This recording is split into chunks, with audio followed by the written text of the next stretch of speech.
నమస్తే, welcome to Disha TV. ప్రస్తుతం మనతో పాటు ట్రైకార్ చైర్మన్ అలాగే కాంగ్రెస్ సీనియర్ నేత బెల్లయ్య నాయక్ గారు ఉన్నారు. తాజా రాజకీయ పరిణామాలపై వారి అభిప్రాయం తెలుసుకుందాం. బీజేపీ ఈరోజు అసెంబ్లీ భారీ స్థాయిలో ముట్టడి చేసింది. రౌడీ సర్కార్ నడుస్తుంది, బుల్డోజర్ రాజ్యం నడుస్తుంది, హామీలు కూడా మొత్తం వదిలేసింది. ప్రభుత్వ పాలన ఏమీ కూడా ఇచ్చిన హామీ చేయట్లేదు. ఒక రాజ్యం అయితే మాత్రం సరైన విధంగా నడవట్లేదని కూడా బీజేపీ చేస్తుంది. అరెస్టులు కూడా చేస్తున్నారని కూడా పెద్ద ఎత్తున మీ కాంగ్రెస్ పార్టీని కూడా ఆరోపిస్తుంది. ఏం చెప్తారు? దేశంలో సరెండర్ సర్కార్ నడుస్తుంది. రాష్ట్రంలో కాంగ్రెస్ సరైన నడుస్తుందా? కాంగ్రెస్ ప్రజాప్రభుత్వం నడుస్తుంది. దేశంలో సరెండర్ సర్కార్. ట్రంప్ చెప్తే ఆయిల్ కొనలేని దుస్థితిలో భారతదేశం ఉంది. భారతదేశాన్ని ఒక పనికిరాని దేశం కాళ్ళకాడ తీసుకుపోయి ఆత్మగౌరవాన్ని తాకట్టు పెట్టిన దొంగలు కాంగ్రెస్ గురించి మాట్లాడితే ఎట్లా?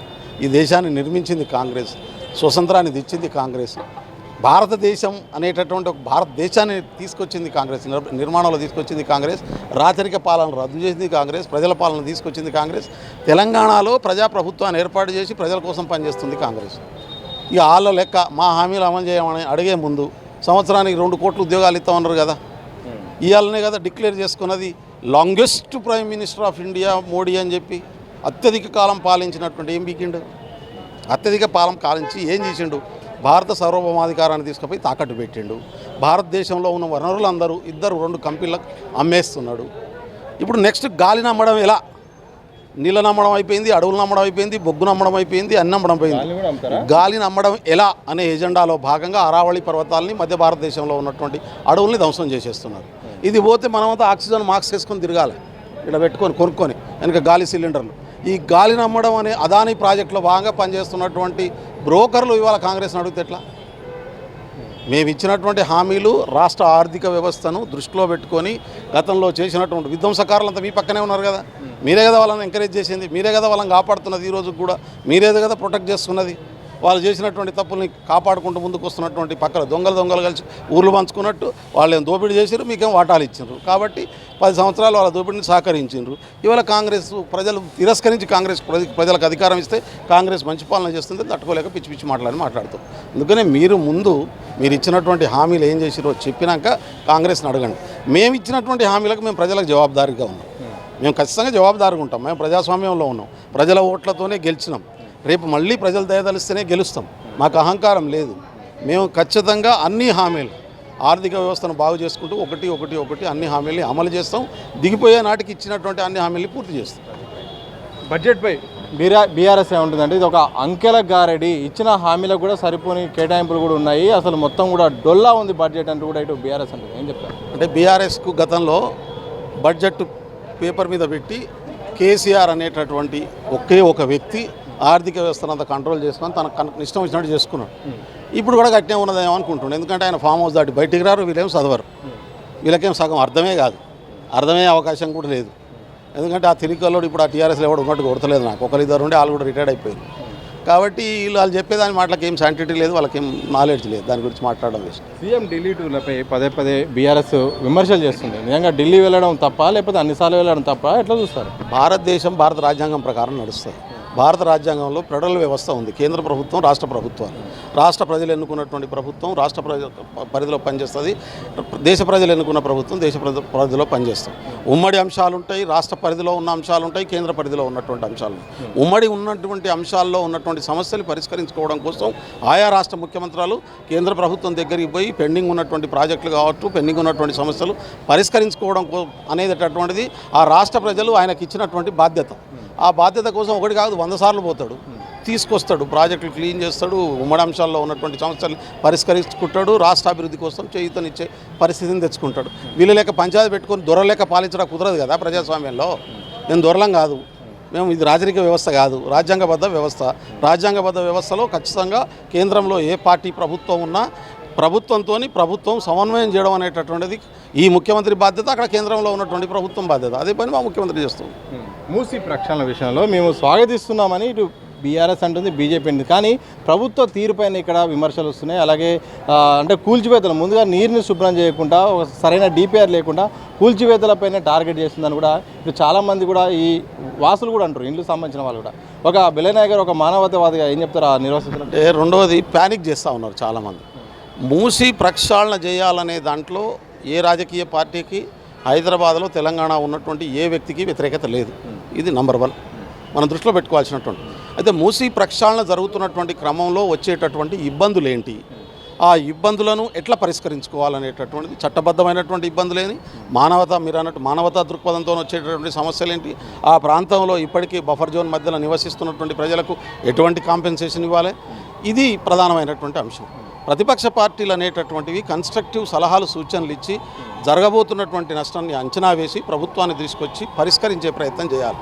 కానీ దురదృష్టకరమైనటువంటి పరిస్థితి ఏంటంటే సమస్యను పరిష్కరించే ప్రయత్నం చేయకపోదా రెచ్చగొట్టి బాధితులైన ప్రజల్ని మరింత ఆందోళనకు గురి చేసేటటువంటి పద్ధతుల్లో ఇవాళ ఇక్కడ ఉన్నటువంటి ప్రతిపక్షాలు వ్యవహరిస్తున్నాయి. కేటీఆర్ గారు ఒక మీటింగ్ పెట్టారు, ఒక దగ్గర నేను చూశాను, లైవ్ కూడా చూశాను. ఎంత చండాలంగా ఉందంటే ఆయన మాట్లాడుతున్నటువంటి తీరు, అక్కడ తీసుకొస్తున్నటువంటి మాటల తీరు అసలు మూసీకి సంబంధించిన అంశాలు కాదు, రాజకీయ కోణమే వాళ్ళకు. రేవంత్ రెడ్డిని వ్యక్తిగతంగా టార్గెట్ చేయడం, బదనాం చేయడం అనే ఎజెండా తప్ప సమస్య మూలాలకు పోయి పరిష్కరించాలనేటటువంటి ప్రయత్నం చేయలేదు. నంబర్ 1.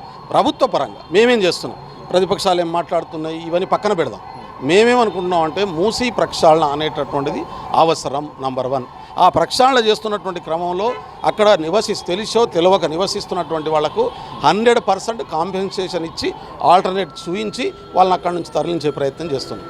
మూసీ పరిధిలో ఉన్నటువంటి 59 కిలోమీటర్ల ఏరియాస్లో ఎక్కడ కూడా ఒక్క మనిషికి కూడా అన్యాయం చేయాలనే ఉద్దేశం కానీ, లక్ష్యం కానీ, లేకుంటే గాలికి వదిలేయాలనే ఆలోచన కానీ ఈ ప్రభుత్వానికి లేదు. మూసీ ప్రక్షాళన చేస్తాం. బాధితులు ఎవరైతే ఉంటారో తెలిసో తెలియకో మోసపోయో తీసుకున్నటువంటి వాళ్ళకు కూడా పూర్తి స్థాయి కాంపెన్సేషన్ ఇస్తాం. ఒక బిల్డింగ్ సంబంధించిన ఇష్యూ చర్చకు వచ్చింది, మీరు చాలామంది జర్నలిస్టులు ఉన్నారు, దానికి ఆల్టర్నేట్ జాగా ఇచ్చి మీరే ఒక కమిటీ వేసుకొని బిల్డింగ్ కట్టుకోవడానికి కావాల్సిన పైసలు ఇస్తామని చెప్పి ఎవడైనా చెప్పాడు? ఇప్పుడు భారతదేశ చరిత్రలో ROR ప్యాకేజ్లో చాలా దేశాల్లో, చాలా రాష్ట్రాల్లో జరిగినటువంటి నిర్మాణంలో ఎక్కడన్నా మీ ఇండ్లకు బదులు ఇండ్లు కట్టుకోండి, దానికి కావాల్సిన డబ్బును, స్థలాన్ని ప్రభుత్వమే ఇస్తుంది అని చెప్పగలిగినటువంటి వాడెవడన్నా ఉన్నాడు ఈ దేశంలో? ఒక రేవంత్ రెడ్డి తప్ప. అంటే ఇంత అద్భుతమైనటువంటి ఆల్టర్నేట్ ప్రణాళికను బాధితులను ఆదుకునేటటువంటి ప్రయత్నం చేస్తూ ఉంటే దీంట్లో రాజకీయాలు ఎత్తుకునేది నాకు అర్థం కాదు. అంటే వీళ్లకు మూసీ ప్రక్షాళన పట్ల చిత్తశుద్ధి లేదు, సిన్సియారిటీ లేదు.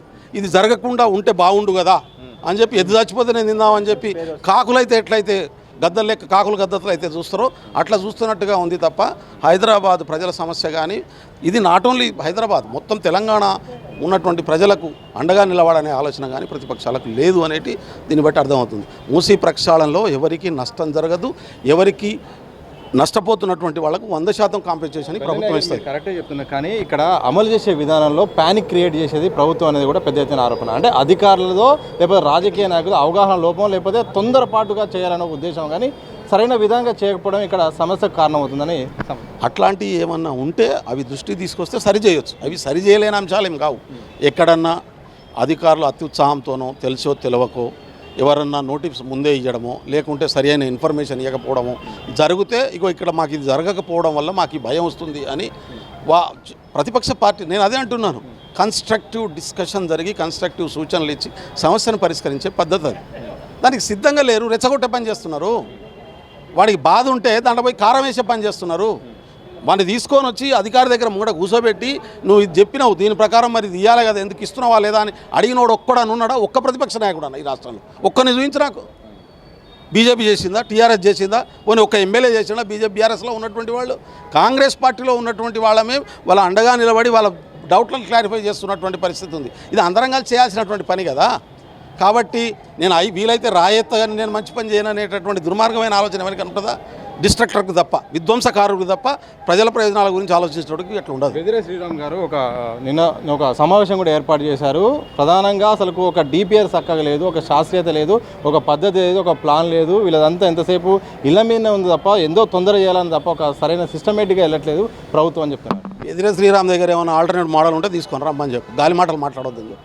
చివరిగా చెప్పండి, జీవన్ రెడ్డి గారు ఒకప్పటి కాంగ్రెస్ లాగా ఇప్పుడు కాంగ్రెస్ లేదు, అందుకే నేను పార్టీకి రాజీనామా చేస్తున్నానంటూ కూడా అఫీషియల్గా మాట్లాడే ప్రయత్నం చేస్తాను. నిజంగా కాంగ్రెస్ జీవన్ రెడ్డి గారికి అన్యాయం చేసిందా? ఏం చెప్తారు? జీవన్ రెడ్డి గారు మా సీనియర్ నాయకుడు.